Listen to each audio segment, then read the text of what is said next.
একটু বললেন হাদি হত্যার বিচারটা যেন হয়। এলাকায় বলেছিলাম যে আমরা ন্যায়ের পক্ষে কথা বলবো, ইনসাফের পক্ষে কথা বলবো। তখন অনেকে হাত ধরে বলেছিল, হামজালা ভাই জাতীয় সংসদে যখন যাবেন একটু বললেন হাদি হত্যার বিচারটা যেন হয়। জি 2 মিনিট বাড়ানো হলো, আরো বলেন। আজকে যে সন্তানটা ন্যায়ের পক্ষে কথা বলেছিল, ইনসাফের আওয়াজ দিয়েছিল, আমাদের মতোই যুবক মাননীয় স্পিকার, তিনি এই যে স্বপ্ন বলেছিল এক সুন্দর বাংলাদেশ করবার, রাস্তার ভিতরে সেই স্বপ্ন থামিয়ে দেওয়া হয়েছে।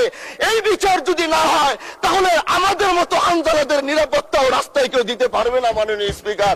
এজন্য আপনার মাধ্যমে আমি বলতে চাই হাদি হত্যার বিচার যেন সুনিশ্চিত করা হয় মাননীয় স্বরাষ্ট্রমন্ত্রীর মাধ্যমে।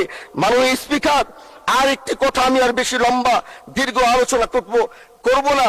আমার এলাকার মাদক নিয়ে বড় মুশকিলে আছি, প্রশাসনের সেই সহযোগিতা আমি পাচ্ছি না। একদিক থেকে আমি নিজে মাদক বিরোধী সংগ্রামে নিজে রাস্তায় নেমে মাদকের বিরুদ্ধে আমি নিজে অভিযান চালিয়েছি। এবার তাদেরকে একদিক থেকে ধরে যখন প্রশাসনের কাছে ইয়াবা সহ গাঁজা সহ দেওয়া হয়, তখন তারা একদিক থেকে আসে কোর্টে চালান করে দেয়। একদিক থেকে গোটা দেশ বলছে এই দেশ মাদক মুক্ত করতে হবে, আরেক দিক থেকে যখন তাদেরকে আমরা কোর্টে চালান করছি, 3 দিন থেকে 4 দিনের মাথায় জামিন নিয়ে এলাকায় এসে আবার মাদক ব্যবসা করছে।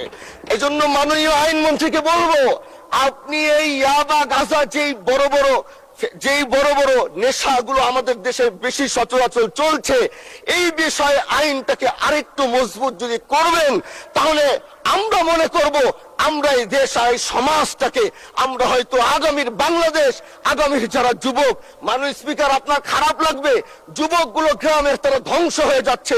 আমাদের চোখের সামনে যখন একজন যুবক ধ্বংস হয়ে যায়, এটা অন্যরা মেনে নিতে পারলেও আমাদের পক্ষে মানা বড় কষ্ট হয়ে যায়।